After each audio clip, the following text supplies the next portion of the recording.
Wanted to make some statements called face value statements. What will historians say on face value when they look back on this 50 years from now? Okay, this is so interesting. So let's take the pandemic response. So we have the National Institutes of Health, and the National Institutes of Health has divisions. It's a research organization. It doesn't give orders in the rest of the nation. It actually is the funder of research, and it has divisions. A division director it's a good position, but it's not the highest position at all. And at face value, we have a division director who basically appears to be involved in the origination of the gain of function research in the spike protein. At face value, he appears to be involved. When the pandemic occurs, he actually becomes positioned at the top, and quickly all the other people that could actually put in ideas are dispersed, and we end up with a medical dictator over 2 administrations, okay, who is involved at the scene of the crime to begin with. At face value, historians are going to ask, what in the world were Americans thinking? What in the world? I mean, the analogy would be almost like somebody spilled a glass of milk in the kitchen, and that person is now trying to mess it up and making the mess worse and worse and worse and worse. That's just a face value statement. Let me give you another one, a face value statement. So you have 24 of these failed adenoviral and messenger RNA platforms for decades. They have failed as medicinal therapeutics, okay? At face value, you take 3 or 4 of these, and in less than a year, you rush them into development. After they've already failed for decades, you rush them into development, and then you inject hundreds of millions of people. And with this failed platforms and injecting such a large number of people, you end up with thousands and thousands of relatively immediate deaths and hospitalizations.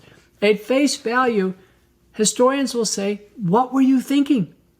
What were you thinking? What was going on in your mind to make people think this way? Okay, face value. You have an illness which fortunately is amenable to risk stratification. Very old people can be a very serious illness. Young people, not serious at all. The application of all the public health measures apply equally to everybody. Wearing masks, social distancing. They're still talking about kids not going to school, etc. Again, at face value, people are going to say, what were you thinking about? How come you just didn't focus on the people who really got the disease? That would be similar to us treating everybody for high blood pressure when they really don't have high blood pressure. We don't need to treat kids. We only treat older people with high blood pressure. So at face value, historians are going to look back and look at what happened and ask these questions. What could have people have been thinking? How could the public have tolerated this? How in the world could the public possibly have digested this for a year or more? In fact, worse, now the public is letting this influence their lives, going to school, work, and travel. This entire complete misadventure by a relatively few number of people in charge. It'll go down absolutely as the most deadly, diabolical, poorly conceived, botched, inept set of responses you could ever have to a worldwide crisis. Wow. It does amaze me to see what the human mind is capable of believing, even against all obvious signs, that you can actually have something straight in front of your face and completely deny it if the authority is strong enough in your life and you've attributed it basically power over you. Jonathan, why aren't you listening to the consensus? Well, I'm not listening to the consensus because it's not a consensus, and it's a con if it is. And it's centralized. I mean, this is a directive order really coming from the World Health Organization, whose second largest shareholder is Bill Gates, and that's where the command is coming from. It's not a think tank, and it's not people all thinking from themselves. It's one thought that's coming down. It's so bizarre, and I think one of the things that you bring up, and I think this is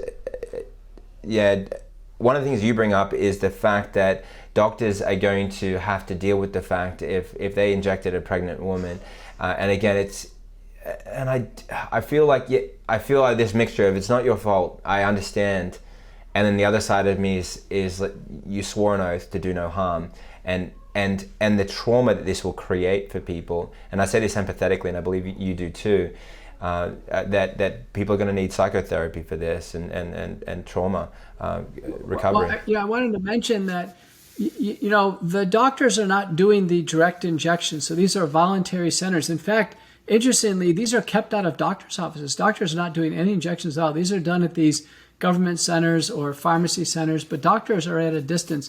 So doctors can only verbally recommend to a patient to do so. But patients may or may not follow it. I think what's going to go down in history, though, are the written things.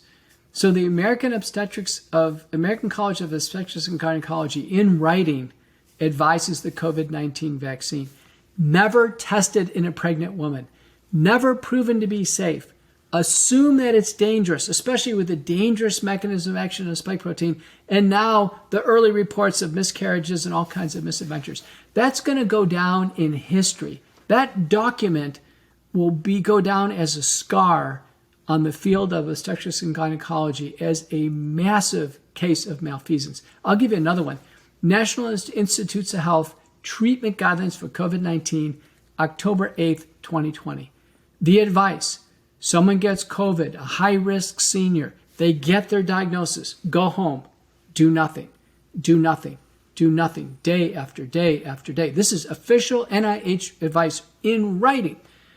Get to the point where you cannot breathe though. Then go to the hospital. When you go to the hospital, contaminate your loved ones, contaminate Uber drivers and taxi drivers and EMS, just mass contamination. Then go to the hospital. And still the advice: do nothing, do nothing, do nothing until the patient needs oxygen. Then at that point in time, the patient can get their first milligram of remdesivir. I think we're going to look at that, and it's going to go down in shame. Whose name was on that document? Really? What fatal viral infection do we wait 14 days where your grandmother can't even breathe? And what contagious virus would we actually promote spread of the virus in this panic for survival, trying to get to the hospital?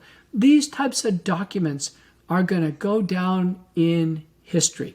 There's a video by the director of the CDC that's on YouTube, and it's promoting vaccination in pregnancy. And the word, and I never forget, it kind of has a clunky music in the background, as Laura Ingram's commented on Fox. But she says, we have no reason not to believe it's unsafe.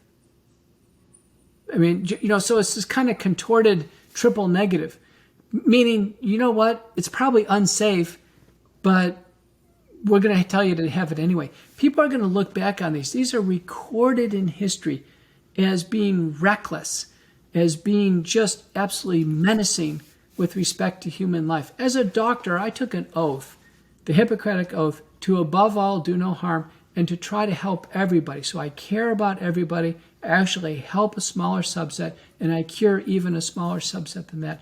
But I always do my best. And I've testified under oath. I've treated all my high-risk patients with my best ability to prevent hospitalization and death. I didn't deny a single patient. It's not in my ethical, moral, or clinical DNA to do that. And in fact, every doctor who denied patient treatment by saying, oh, there is no treatment, or I can't treat it, and there are millions of doctors who did that worldwide, all of those doctors are doing a walk of shame.